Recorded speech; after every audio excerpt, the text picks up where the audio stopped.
Selamat pagi pemirsa, Lingkar Pagi edisi Rabu 23 April 2025 kembali hadir menemani Anda. Beragam berita aktual dan terpercaya telah kami rangkum dalam Lingkar Pagi hari ini. Bersama saya Mia Pratiwi, berikut Lingkar Pagi selengkapnya.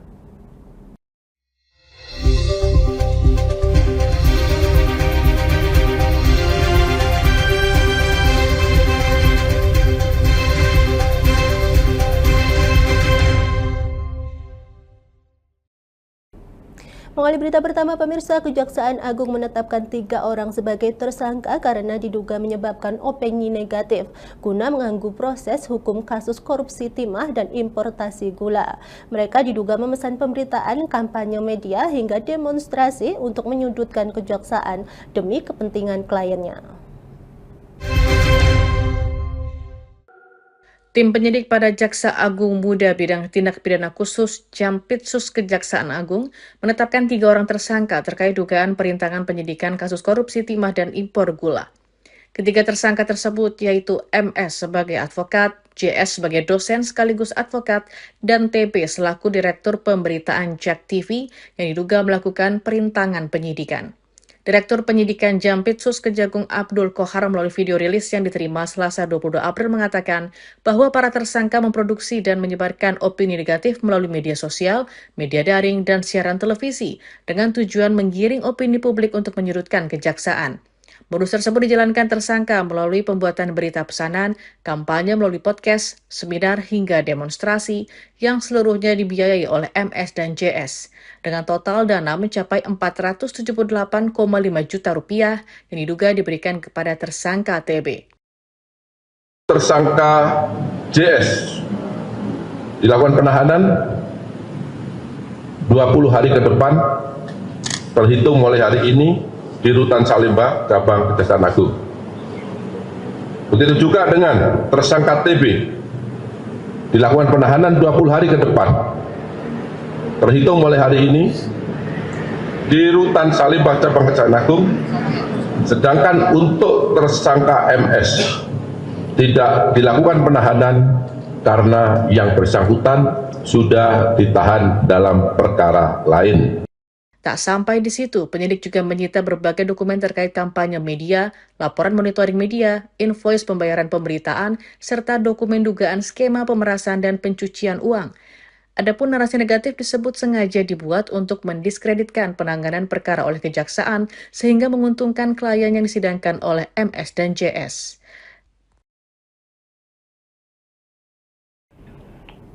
Pemirsa, Komisi 3 DPR RI memberikan waktu selama 7 hari kepada Oriental Sirkus Indonesia (OCI) dan para mantan pemain sirkus untuk menyelesaikan konflik mereka melalui jalur damai. Hal tersebut disampaikan Wakil Ketua Komisi 3 DPR RI Ahmad Sahroni di Kompleks Parlemen Senayan.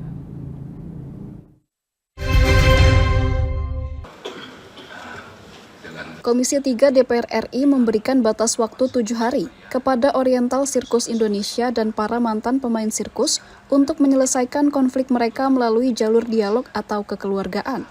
Kendati begitu, usai rapat dengar pendapat dengan pengelola OCI dan sejumlah eks-pemain sirkus di Kompleks Parlemen Senayan, Jakarta, Senin 21 April, Wakil Ketua Komisi 3 DPR RI Ahmad Sahroni menyebut jika tidak ada penyelesaian, maka Komisi 3 akan mempertimbangkan langkah selanjutnya. Nah, makanya tadi kenapa saya ngotot untuk para pihak, baik pengelola dan para pemain mantan sirkus itu, duduk sama-sama untuk mencari titik tengah apa yang diharapkan oleh para pemain sirkus dan si pengelola. Dan akhirnya saya minta kasih waktu ke mereka 7 hari. Kalau 7 hari nggak diselesain, maka silakan melalui proses penegakan hukum yang nanti akan kita awasin. Sempat disiarkan bahwa para korban ini... Sebelumnya, sejumlah mantan pemain sirkus OCI melaporkan dugaan tindak kekerasan yang mereka alami sejak tahun 1970-an. Mereka mengaku mengalami berbagai bentuk kekerasan, termasuk pemukulan, penyetruman, dan pengurungan.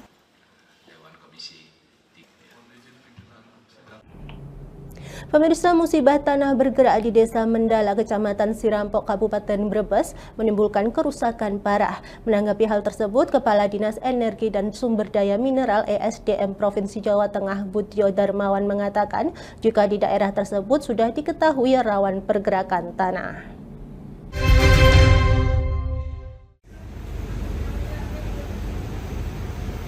Beberapa penyebab terjadinya pergerakan tanah di Brebes antara lain faktor geologi seperti struktur tanah dan aspek lereng atau pembebanan daya dukung di daerah tersebut yang terbebani. Secara litologi, di daerah di Kecamatan Sirampok masuk formasi rambatan, di mana kandungan tanah memiliki sifat mengembang yang besar. Sehingga jika terdapat banyak air saat hujan, maka tanah tersebut akan mengembang. Pihaknya menyimpulkan daerah-daerah yang masuk ke dalam formasi rambatan tidak layak sebagai tempat hunian. ESDM Jateng menyebut untuk memperkecil kejadian pergerakan tanah, masyarakat di sana harus lebih sering mengatur dan mengendalikan air agar air tidak mudah meresap ke dalam tanah. Solusi selanjutnya adalah relokasi yang bertempat di daerah yang tidak memiliki struktur tanah yang sama atau tidak berpotensi mengalami pergerakan tanah. Upaya-upaya untuk memperkecil terjadinya gerakan tanah ya dengan cara ini mengendalikan air yang di sana itu jangan sampai mudah meresap ke dalam tanah. Jadi kalau kita selama ini misalkan di daerah lain berusaha memasukkan air ke dalam tanah untuk menyimpan, menabung air, nah, jangan sampai dilakukan di sana. Di sana justru harus dihindari masuknya air ke dalam tanah karena menambah kandungan air yang ada di dalam tanah dan menyebabkan itu tadi swell faktornya tinggi sehingga mengembang. Nah, mengembang menggerakkan, artinya menggerak. Jadi kenapa swell dihindari itu dengan berkembang ya otomatis bergerak. Nah, seberapa besar pengaruh bergeraknya itu memang tergantung kandungan itunya ya, berapa besar tingkat pengembangan. Nah, kalau mengembang, bergerak ya pasti bangunan-bangunan yang ada di atasnya bergerak juga. Bisa retak, mungkin kalau yang masih skala kecil retak. Bangunannya retak, fondasinya retak. Tapi masih wujud, masih utuh gitu loh. Cuma retak-retak, kamar mandi, di kamar, retak-retak. Tapi kalau besar, air yang masuk ke dalam tanah daerah situ, kemudian retaknya lebih besar lagi, bisa runtuh, rumah juga hancur, mungkin juga atap akhirnya.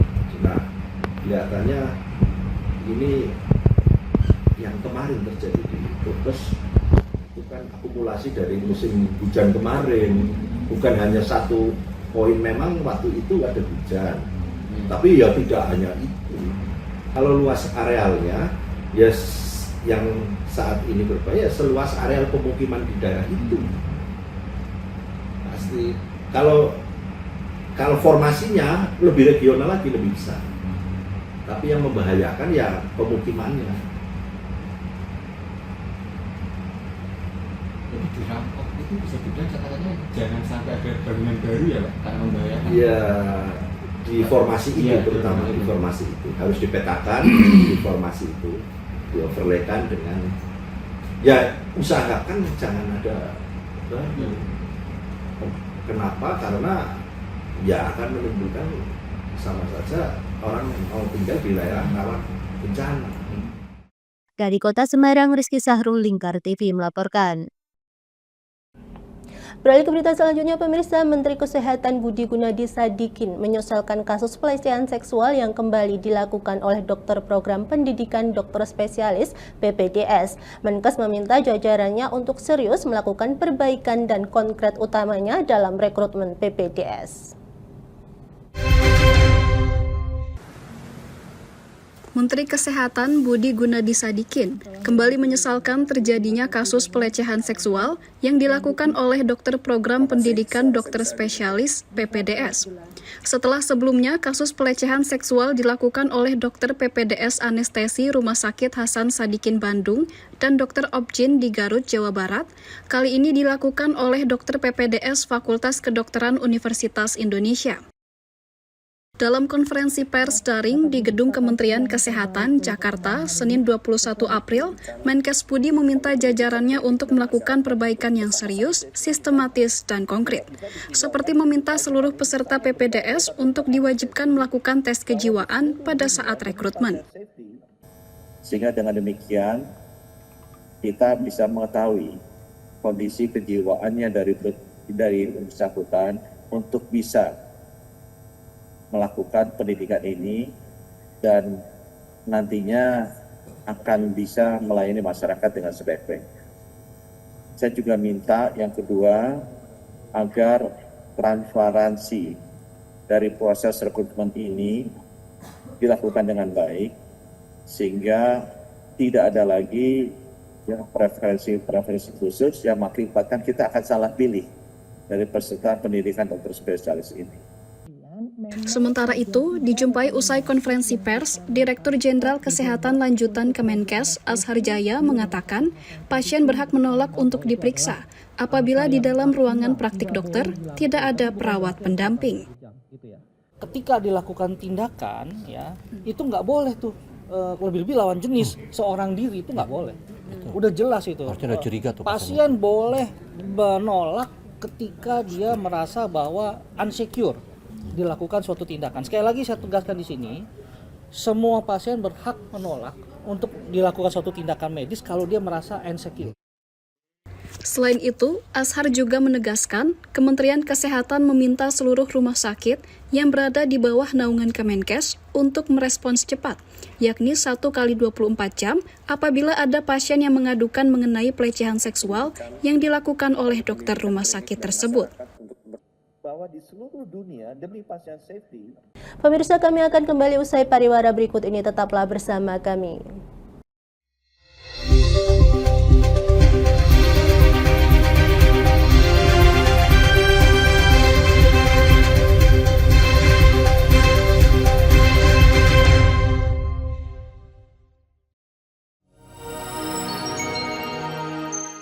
Selain si retinol ini, kalau gitu ngomongin retinol, apa sih dok sebenarnya retinol itu?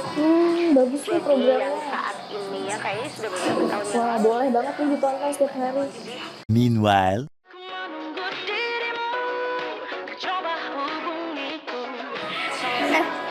Kamu lagi nonton apa sih dari tadi kok apem-apem mulu? Ini loh lagi nonton program Cantik Sehat di Lingkar TV. Bagus banget nih programnya. Oh, ada ya program kayak gitu? Ada loh di programnya di Lingkar TV. Kamu udah tahu kan Lingkar TV?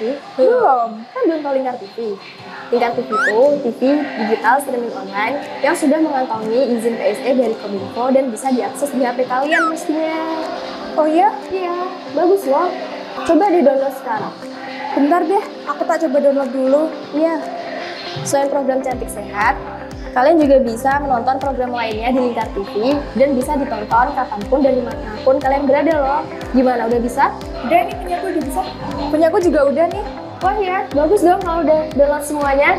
Tunggu apa lagi? Sekarang giliran kamu download aplikasi Lingkar TV di Play Store.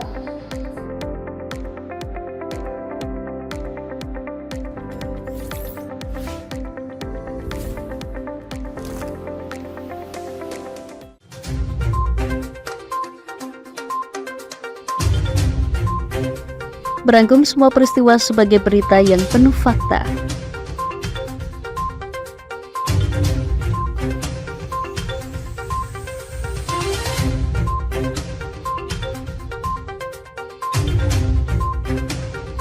Saksikan Jateng hari ini setiap Senin hingga Sabtu hanya di Lingkar TV.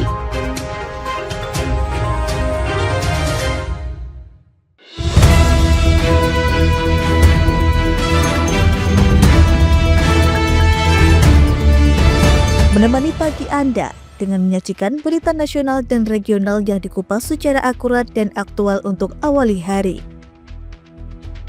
Dalam Lingkar Pagi, setiap Senin hingga Sabtu jam 8 pagi hanya di Lingkar TV.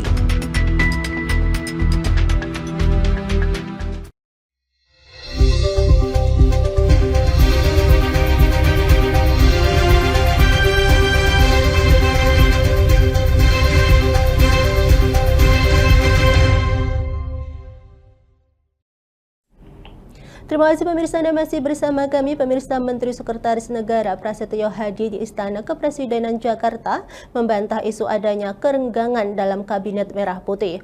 Menurutnya, seluruh menteri solid dan tengah fokus pada tugas masing-masing.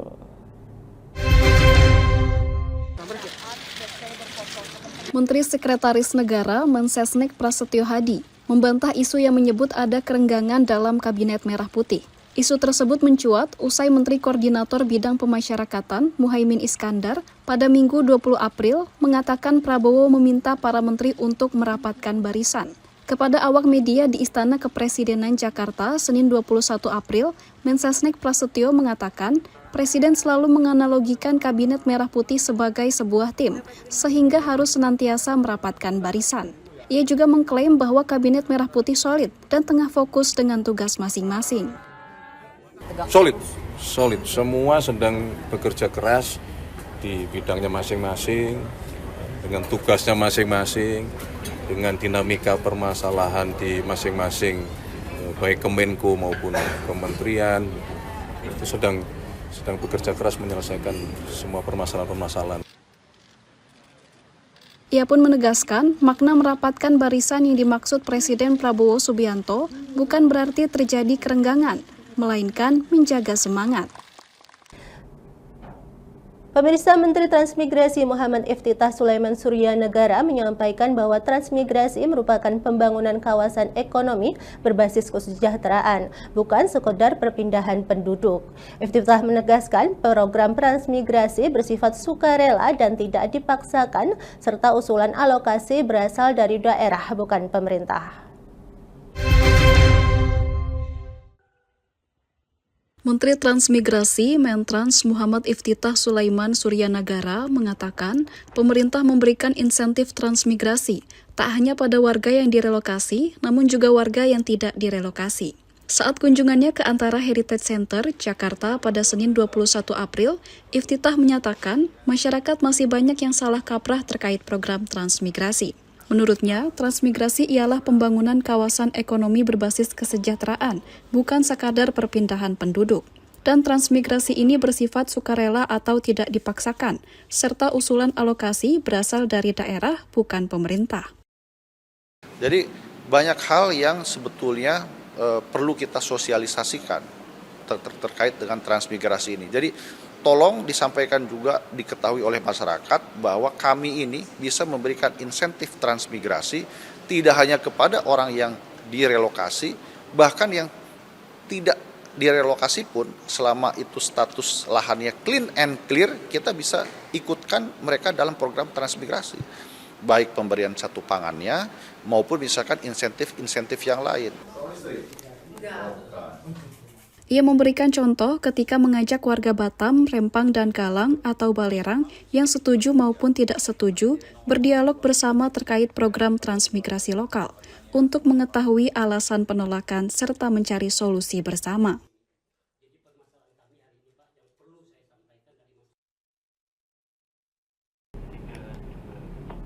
Pemirsa, mantan Perdana Menteri Inggris Tony Blair melakukan pertemuan dengan Menteri Komunikasi dan Digital Menkomdigi Mutia Hafidz di Jakarta. Mutia menyampaikan pertemuannya dengan pendiri Institut TBI tersebut membahas percepatan transformasi digital di Indonesia.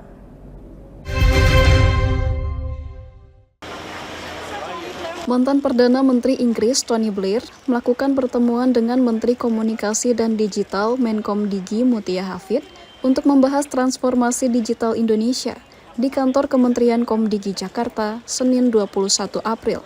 Usai pertemuan, Menteri Mutia menyampaikan Tony Blair Institute for Global Change atau TBI akan memberikan masukan terkait percepatan layanan berbasis digital, khususnya layanan publik.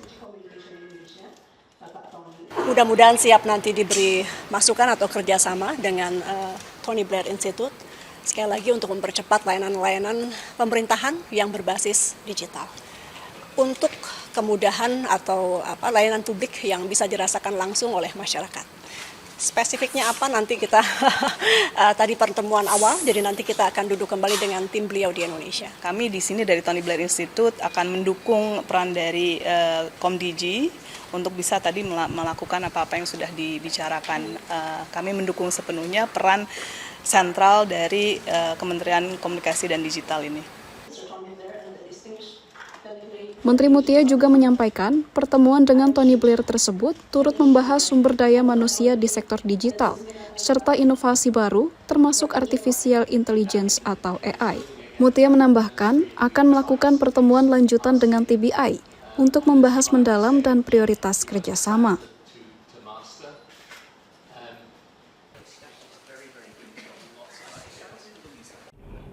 Pemirsa, jalan sekitar alun-alun Kabupaten Pati dan Panglima Sudirman bakal diberlakukan parkir elektronik. Dinas Perhubungan Kabupaten Pati tengah menyusun perjanjian kerjasama dengan Badan Pengelola Keuangan dan Aset Daerah. Dinas Perhubungan Kabupaten Pati tengah menyusun perjanjian kerjasama dengan BPKAD dan Bank Jateng Cabang Koordinator Pati untuk penerapan parkir elektronik, di mana penerapannya akan diterapkan di sekitar alun-alun Kabupaten Pati dan Jalan Panglima Sudirman. Nantinya, teknis dari elektronik parkir bakal menggunakan barcode yang dibawa oleh juru parkir, serta ditaruh di titik parkir secara permanen. Nantinya, wajib retribusi bisa membayar parkir dengan sistem tunai maupun non-tunai.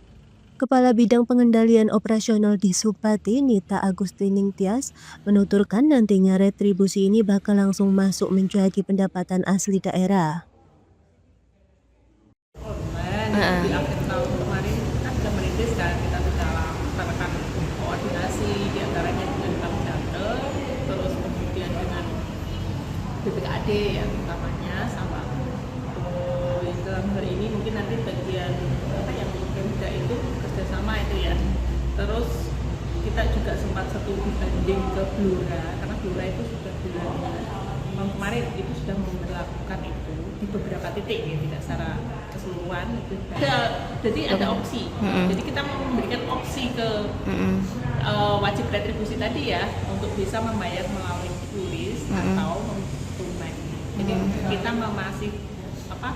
masih memperlakukan juga tunai karena mengingatkan tidak semua penduduk, semua kalangan menggunakan QRIS gitu, terutama yang angkatan yang di atas saya aja masih malas masih gampang tunai gitu. Kalau adik-adik kayak gini ya mesti QRIS, sukanya QRIS, dan memang mestinya kita memberi pemahaman ke masyarakat itu karena kalau QRIS kan itu memang langsung ke daerah gitu, langsung ada dan tidak melalui CPNS, jadi kemungkinan kebocorannya kan ya hampir bocor lah istilahnya gitu. Dan itu nominalnya pun pasti. Pihaknya menambahkan terkait tarif parkir tetap sesuai peraturan daerah Perda, yakni Rp1.000 untuk sepeda motor dan Rp2.000 untuk mobil. Dari Pati, Mutia Parasti, Lingkar TV melaporkan. Pemirsa, kami akan kembali usai pariwara berikut ini, tetaplah bersama kami.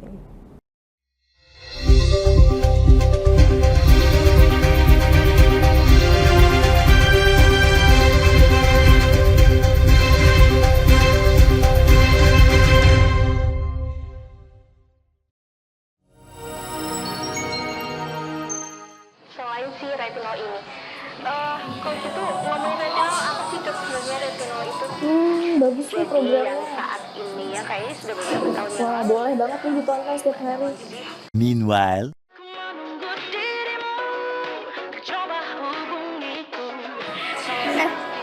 Kamu lagi nonton apa sih dari tadi kok apem-apem mulu? Ini loh lagi nonton program Cantik Sehat di Lingkar TV. Bagus banget nih programnya. Oh ada ya program kayak gitu? Ada loh di programnya di Lingkar TV. Kamu udah tahu kan Lingkar TV? Belum. Kan belum tahu Lingkar TV.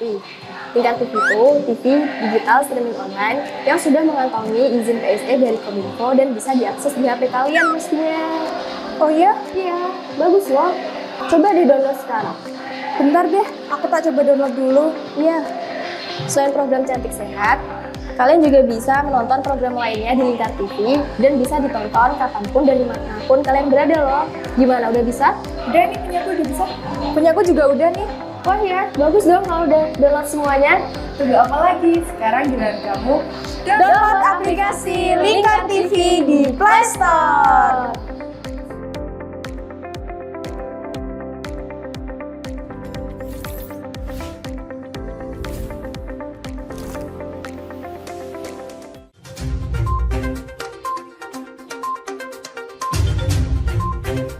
Merangkum semua peristiwa sebagai berita yang penuh fakta.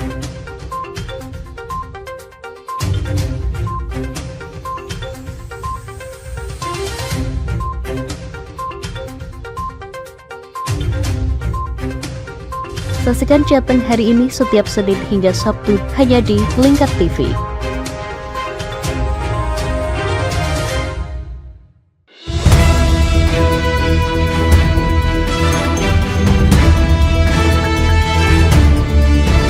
Menemani pagi Anda dengan menyajikan berita nasional dan regional yang dikupas secara akurat dan aktual untuk awali hari. Dalam Lingkar Pagi, setiap Senin hingga Sabtu jam 8 pagi hanya di Lingkar TV.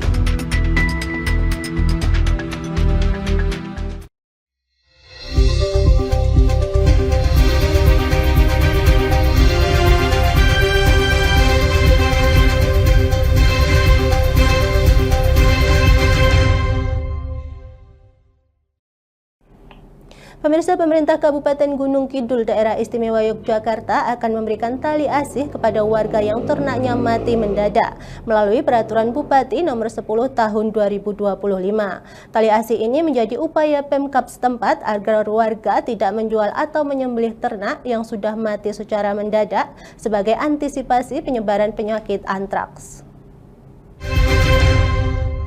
Munculnya kasus antraks di Kecamatan Giri Subo dan Rongkop menjadi pekerjaan rumah bagi Kabupaten Gunung Kidul, Daerah Istimewa Yogyakarta.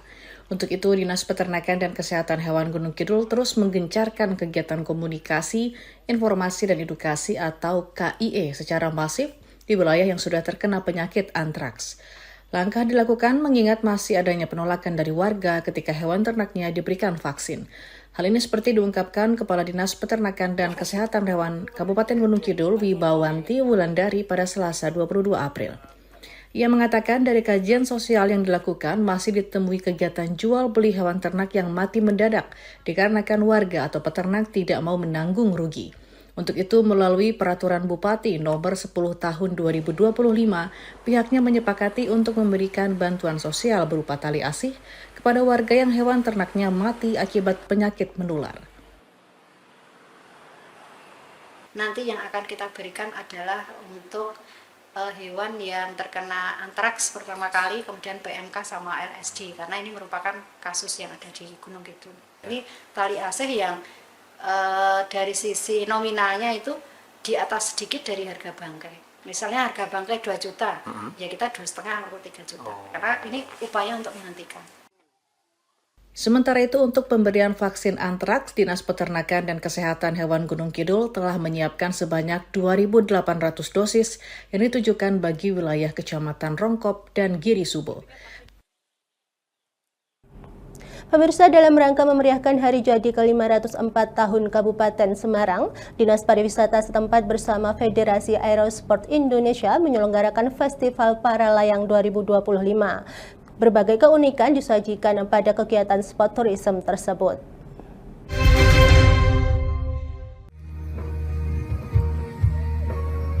Paraglider mengambil titik start dari Gunung Gajah Telemoyo di Kecamatan Getasan dan berakhir di lapangan Rawoboni di Kecamatan Tuntang, Kabupaten Semarang. Festival Paralayang sendiri diselenggarakan untuk memeriahkan Hari Jadi ke-504 Kabupaten Semarang. Total ada 43 paraglider yang datang dari berbagai daerah di Indonesia untuk turut serta dalam kegiatan festival tersebut. Para peserta diwajibkan mengenakan kostum unik saat terbang di langit Kabupaten Semarang. Bisa dikembangkan ya salah satunya ya Paralayang dan Tole, karena memang kita punya tempat tinggian yang alam yang luar biasa, ada tempat landingnya juga termasuk trail run karena ya rangkaian HUT Kabupaten Semarang ke-504 dengan festival Paralayang ini ketiga kalinya. Jadi sudah mengadakan bagaimana untuk meningkatkan kunjungan wisata di Kabupaten Semarang. Butuh dukungan pariwisata gimana untuk memajukan tandem di Kabupaten Semarang. Dengan adanya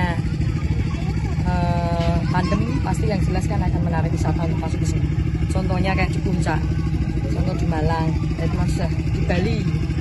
Apalagi kita sudah punya beberapa pilot tandem di sini. Bagi peserta, Gunung Gajah menjadi tempat favorit tersendiri karena pemandangan alamnya yang indah. Sih kan kelihatan mewah aja tanpa kostum kan ya? Gitu ya. Tadi ada kesulitan nggak? Enggak, aman aja. Udah berapa kali ikut? Untuk tahun ini sekali ini. Tahun kemarinnya nggak ikut. 2 tahun yang lalu, tahun 2022 kalau nggak salah itu ikut. Ya. Happy, bisa terbang, iya bisa ikut meramaikan HUT Semarang, happy banget. Olahraga para layang tidak hanya untuk kategori kejuaraan saja, namun juga termasuk sarana untuk mengembangkan pariwisata di Kabupaten Semarang. Beberapa wisatawan asing terlihat ikut serta menjadi peserta di ajang tahun ini. Dari Kabupaten Semarang, Hesti Imaniar, Lingkar TV melaporkan.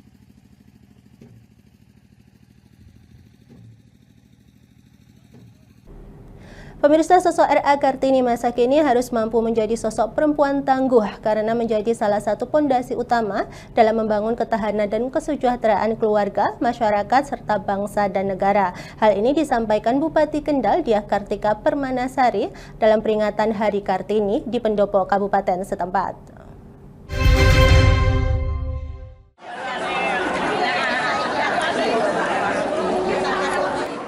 Bupati Kendal Diah Kartika Permanasari memberikan apresiasi kepada seluruh perempuan baik dari lembaga pemerintahan, organisasi masyarakat, swasta, dan masyarakat umum yang telah memberikan kontribusi nyata melalui aktivitas positif dalam kehidupan sosial kemasyarakatan, berbangsa, dan bernegara. Di zaman saat ini, menurut Mbak Tika, perempuan harus dapat menjadi semangat dan perjuangan Kartini sebagai nilai hidup sehari-hari, termasuk memberdayakan keluarga sebagai modal utama memajukan peradaban bangsa.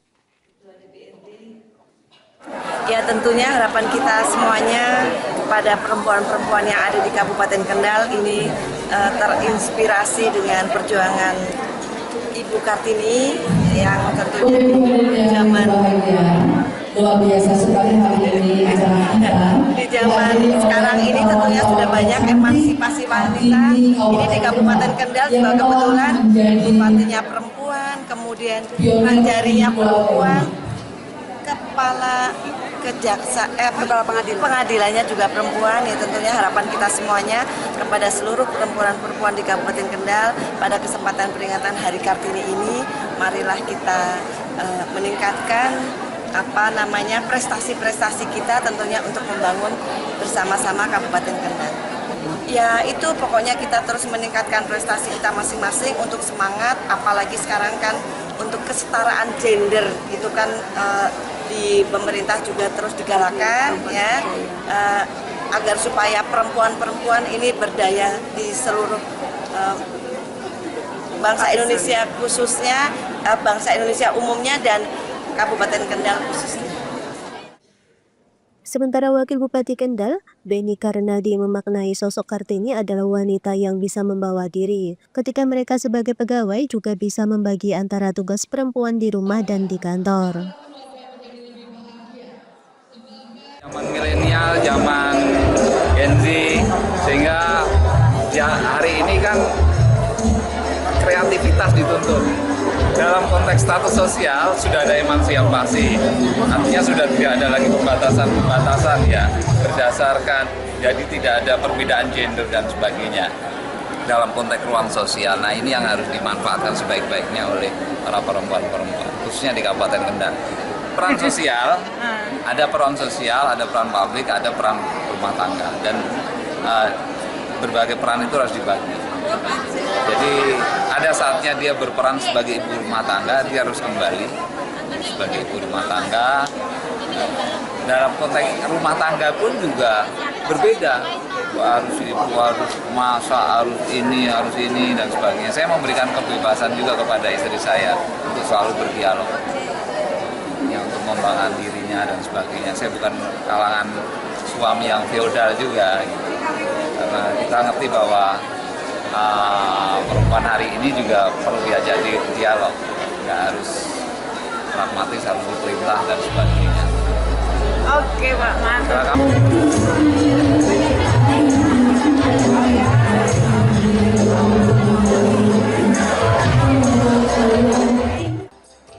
Dari Kendal, Jawa Tengah, Wahyudi, Lingkar TV melaporkan.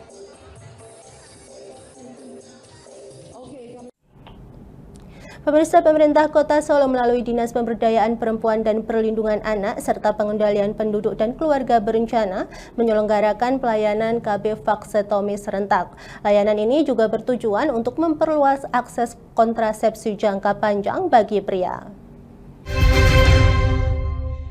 Pemerintah Kota Solo melalui Dinas Pemberdayaan Perempuan dan Perlindungan Anak serta Pengendalian Penduduk dan Keluarga Berencana DP3A P2KB menyelenggarakan pelayanan KB vasektomi serentak pada momen peringatan Hari Kartini, Senin 21 April 2025. Saat ditemui di RSUD Fatmawati Kota Solo, Kepala Bidang KB Novita Indriani mengatakan sebanyak 27 laki-laki mendapatkan layanan vasektomi di 2 rumah sakit di Kota Solo. Melalui program ini, Pemkot Solo mendorong keterlibatan pria dalam program keluarga berencana atau KB, sekaligus memperkuat kesadaran bersama akan pentingnya perencanaan keluarga yang setara. Partisipasi dari bapak-bapak untuk mengikuti program KB ini, jadi mindset bahwa KB itu miliknya ibu-ibu itu sudah tidak ada lagi di Kota Surakarta. Jadi bapak-bapak bisa berperan serta juga ikut dalam program KB miliknya pemerintah kota. Untuk mencegah kehamilan secara permanen sih. Kalau untuk anak saat ini sudah berapa? Anaknya 3. Kalau untuk usia jenengan? Usianya 33. 33 ya. Kan masnya masih ibaratnya masih muda nih Mas. Maksudnya kenapa memutuskan untuk ini Mas? Ya 3 anak udah cukup sih Mbak. Vasektomi merupakan KB metode jangka panjang untuk laki-laki yang bersifat non-hormonal. Penindakan KB ini dilakukan melalui prosedur medis sederhana dan tidak mempengaruhi hormon maupun aktivitas fisik.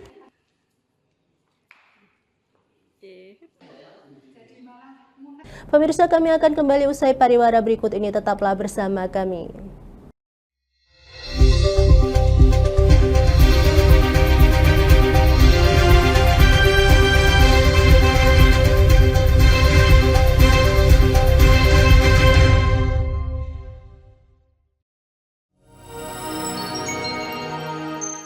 Selain si retinol ini, coach itu ngomongin retinol apa sih dok sebenarnya retinol itu?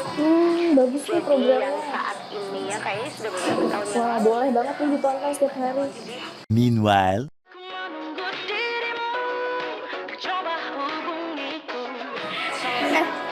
Kamu lagi nonton apa sih dari tadi kok apem-apem mulu? Ini loh lagi nonton program Cantik Sehat di Lingkar TV. Bagus banget nih programnya. Oh, ada ya program kayak gitu? Ada loh di programnya di Lingkar TV. Kau udah tahu kan Lingkar TV? Belum. Kan belum tahu Lingkar TV. Lingkar TV itu TV digital streaming online yang sudah mengantongi izin PSE dari Kominfo dan bisa diakses di HP kalian mestinya. Oh iya? Iya. Bagus loh. Coba di-download sekarang. Bentar deh, aku tak coba download dulu. Iya. Selain program Cantik Sehat, kalian juga bisa menonton program lainnya di Lingkar TV dan bisa ditonton kapanpun dan dimanapun kalian berada loh. Gimana, udah bisa? Udah nih, punyaku udah bisa. Punyaku juga udah nih. Wah ya, bagus dong kalau udah download semuanya. Tunggu apa lagi? Sekarang giliran kamu download aplikasi Lingkar TV di Play Store.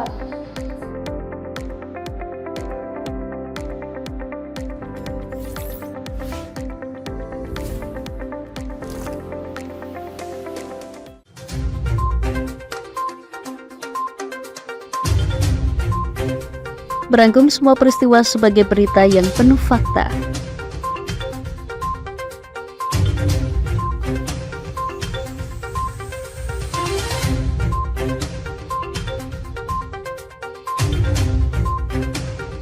Saksikan Jateng hari ini setiap Senin hingga Sabtu hanya di Lingkar TV.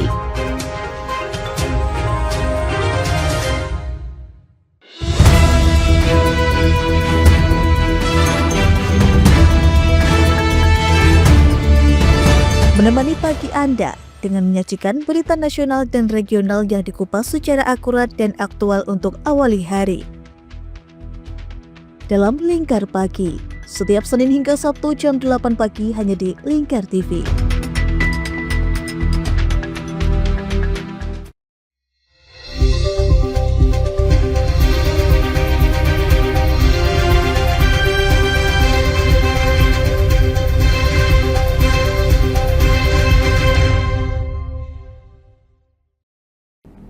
Pemirsa, Musyawarah Kabupaten Kamar Dagang dan Industri Kadin Rembang telah sukses dilaksanakan, di mana Arifin, pengusaha mebel asal Kecamatan Sumber, terpilih sebagai Ketua Kadin baru secara aklamasi. Keberhasilan ini menandai kembalinya kepengurusan Kadin setelah vakum selama 10 tahun dan menjadi harapan baru bagi para pengusaha di Kabupaten Rembang.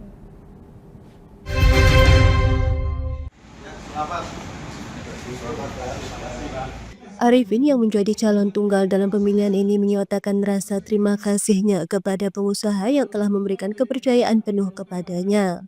Langkah pertama yang akan dilakukan yakni mengajak seluruh pengusaha baik yang bergerak di sektor rumah tangga maupun industri dan UMKM untuk bergabung ke dalam Kadin.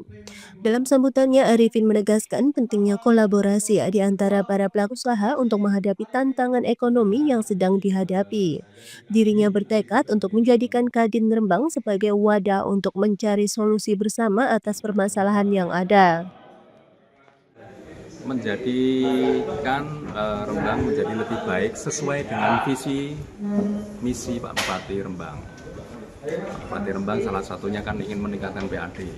Kita sama-sama bagaimana caranya meningkatkan PAD Rembang. Gitu.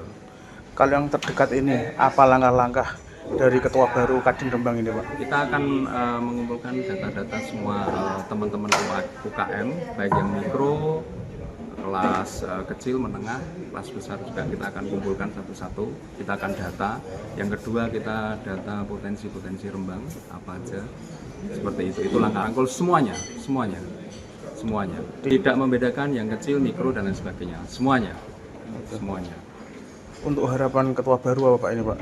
Harapannya kita segera melesat ya.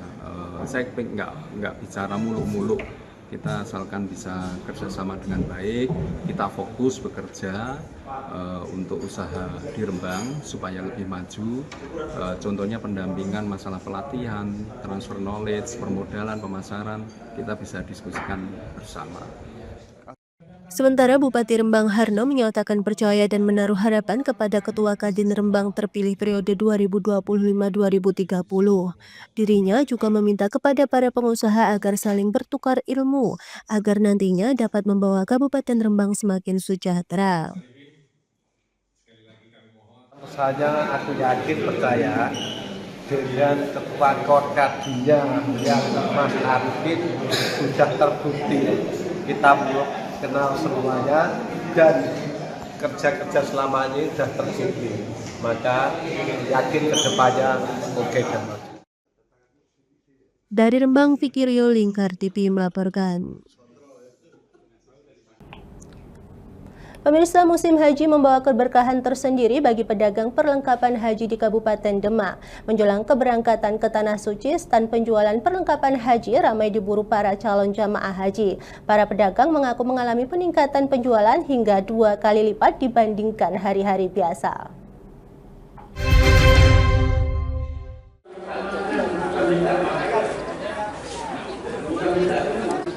Stand penjualan perlengkapan haji yang berjualan di sekitar gedung Wisma Halim Demak diserbu oleh calon jamaah haji yang mengikuti bimbingan manasik haji tahap 2 tingkat kabupaten.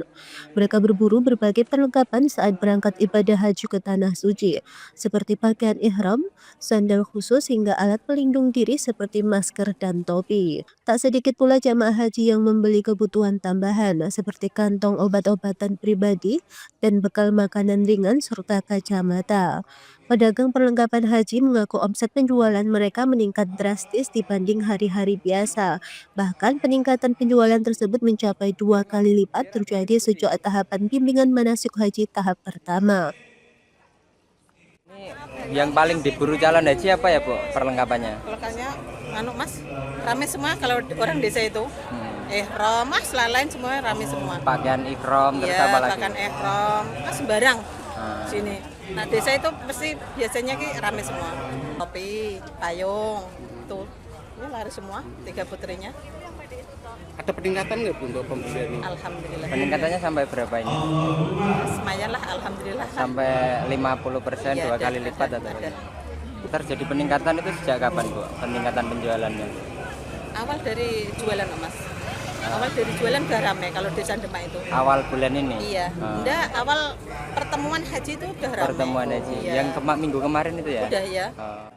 Sementara salah satu calon jamaah haji asal Meranggen Demak, Mas Lahah mengaku membeli topi hingga sandal untuk mengantisipasi panasnya cuaca di Tanah Suci. Apa Bu?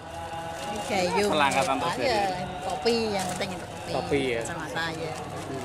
Kenapa untuk milih topi kenapa itu? Antisipasi panas nanti ya? Selain topi apa lagi Bu? Perlengkapan kacamata. Oh sandal gitu ya? Ini beli double gitu Bu? Untuk beli double cadangan nih. Bimbingan manasik haji tahap kedua tingkat kabupaten ini menjadi agenda bimbingan manasik terakhir kali digelar sebelum keberangkatan ke Tanah Suci. Kementerian Agama menghimbau agar memahami dan mengamalkan apa yang telah diajarkan selama bimbingan manasik haji sehingga ibadah haji menjadi mabrur. Dari Kabupaten Demak, Burhanuddin Aslam, Lingkar TV melaporkan. Pemirsa, sebuah pameran seni dengan nuansa lokalitas yang kuat digelar di Kampung Budaya Piji Wetan, Kabupaten Kudus. Berjudul Voktarium Tanpa Ngeli Muria, pameran ini menampilkan karya 15 seniman dari berbagai daerah yang berasal dari program residensi sejak awal tahun.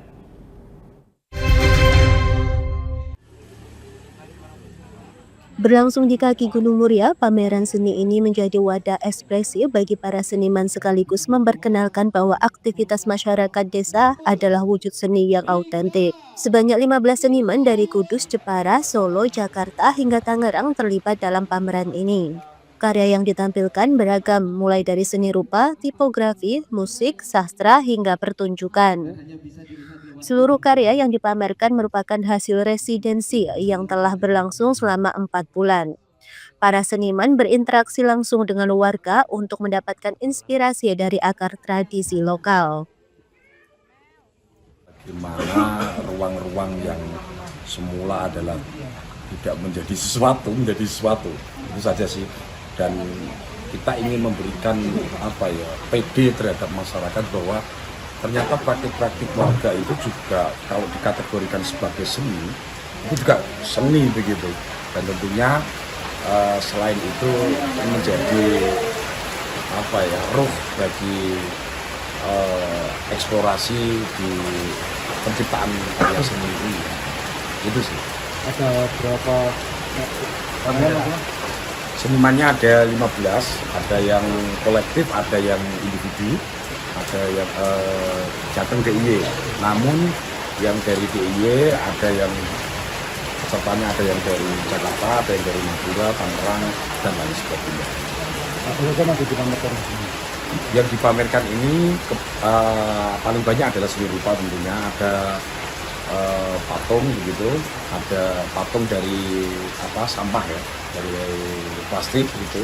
Ada yang sampah plastik, ada yang matraita itu jahit tangan, bagaimana yang namanya sampah kain dan lain sebagainya itu dijadikan menjadi karya seni. Ada juga fotografi, ada performance, ada seni rupa, seni musik, seni sastra dan lain sebagainya dipamerkan di sini. Mengambil tema pameran Tapang Ngeli itu maksudnya apa? Ya, Tapang Ngeli ini bermaksud adalah menjadi sebuah metode dalam penciptaan seni. Jadi mengarus tapi tidak terbawa arus gitu. Yang mengharusnya di apa ya kita berbicara terkait tentang Muria, Santri dan Kretek gitu. Karena memang cakupan ini cukup luas, mau tidak mau mereka harus mengarus gitu, tanpa harus memberikan atau tanpa harus menolak begitu. Karena memang ada beberapa yang basicnya adalah arsip gitu. Ada arsip dia mencoba untuk meneliti siapa sih peneliti pertama kali di Muria, ketemu gitu. Terus siapa santri yang mendampingi saat menjadi guiding, dia juga ketemu gitu. Jadi ada arsip, ada media legal yang itu street art begitu, cukup terkenal di Indonesia. Bahkan mereka yang pameran di sini itu sudah pernah ke luar negeri ya. Jadi Folktarium Tapanuli tak hanya menjadi pameran, tetapi juga ruang perjumpaan tradisi dan modernitas yang tumbuh dari desa. Dari Kudus, Fathur Rahman, Lingkar TV melaporkan. Pameran ini sangat luar biasa dan saya kira ini satu-satunya pameran yang spektakuler di Kudus yang selama ini saya lihat ya. Karya-karya seniman Kudus yang didukung oleh seniman-seniman dari berbagai daerah DIY dan Jawa Tengah itu sendiri, di antara itu Jogja, Solo, Purworejo, Madura, kemudian Jepara dan Kudus itu sendiri. Ini memacu semangat kita bahwa ternyata karya-karya seniman-seniman ini itu menjadi satu produk yang luar biasa yang menginspirasi seluruh warga masyarakat, seluruh pemuda, anak-anak bangsa, bahwa potensi kearifan lokal yang kita miliki ini ternyata ketika dikelola, dibuat sebuah hasil karya ini luar biasa seperti itu. Jadi seperti yang tadi saya sampaikan, ternyata Menara Kudus, Kanjeng Sunan Kudus itu banyak menginspirasi tidak hanya masyarakat tempo dulu, tapi generasi sekarang pun masih tertarik ya dengan hasil karya Kanjeng Sunan Kudus itu sendiri. Sementara itu, Dinas Kebudayaan dan Pariwisata Disputpar Kudus menyatakan kesiapan memfasilitasi lebih banyak pameran seni, termasuk pameran nasional di Museum Kretek dan Pati Ayam. Pemirsa, pemerintah Kabupaten Pati menerima bantuan bibit tanaman durian berjenis musangking dan duri hitam dari PT Hutama Karya Tbk yang diserahkan kepada kelompok tani makmur mandiri Desa Giling, Kecamatan Gunung Wungkal, Pati. Langkah ini sekaligus sebagai bentuk penghijauan Pergunungan Muria dan menjadikan Kecamatan Gunung Wungkal sebagai sentra produksi durian musangking dan duri hitam. Dari 3, 2, 1. Wujudkan Kecamatan Gunung Wungkal sebagai sentra produksi tanaman durian berjenis musangking dan duri hitam, pemerintah Kabupaten Pati menerima bantuan dari PT Hutama Karya Tbk berupa 130 bibit tanaman durian kepada kelompok tani makmur mandiri Desa Giling. Penyerahan bantuan ini digelar di Pendopo Kabupaten Pati, sedangkan untuk penanamannya secara serentak didampingi langsung oleh PT Hutama Karya Tbk. Dalam kurun waktu 1 bulan telah digelontorkan 5.500 bibit tanaman durian yang tersebar di Kecamatan Gunung Wungkal, Pati, dan nantinya bakal terus bertambah. Bupati Pati Sudewo mengatakan pemberian bantuan bibit tanaman durian ini sebagai bentuk penghijauan Pergunungan Muria, serta menjadikan Kecamatan Gunung Wungkal sebagai sentra produksi durian musangking dan durian hitam. Tapi karena ini kan sudah bantuan dari BUMN yang kesekian kali, dalam waktu 1,5 bulan sudah didapatkan bantuan sebanyak 5.500 pohon yang menyebar di beberapa desa Kecamatan Gunung Wungkal, dan kedepannya nanti akan terus bertambah dan bertambah. Jadi selalu nanti akan ada bantuan dari BUMN dari Jakarta. Pesan saya kepada warga yang mendapatkan bantuan bibit ini betul-betul mau merawat, mau memelihara secara baik, secara sungguh-sungguh, dan konsultasi kepada ahlinya, yaitu kepada Pak Agus Widodo. Insya Allah dalam tahun ke-3, ke-4 Kecamatan Gunung Wungkal akan menjadi sentra produksi duren musangking dan duren blackthorn yang bisa menjadi ikonnya Kabupaten Pati, bahkan menjadi ikonnya Indonesia. Ini juga memiliki fungsi untuk penghijauan, fungsi untuk konservasi air, ben ora gampang bencana, biar selalu didapatkan mata air ketika musim kemarau. Bupati menambahkan masyarakat penerima bantuan bibit diharapkan dapat merawat dengan baik dan berkonsultasi dengan ahlinya, agar dalam kurun waktu 3 hingga 4 tahun Kecamatan Gunung Mungkal bisa terwujud menjadi sentra produksi durian musangking dan duri hitam. Dari Pati, Mutia Parasti, Lingkar TV melaporkan. Pemirsa, Lingkar Pagi berakhir sampai di sini. Jangan lupa saksikan Lingkar Siang pada pukul 13 waktu Indonesia Barat. Saya Mia Pratiwi mewakili kerabat kerja yang bertugas pamit undur diri dari hadapan Anda. Selamat pagi dan selamat beraktivitas.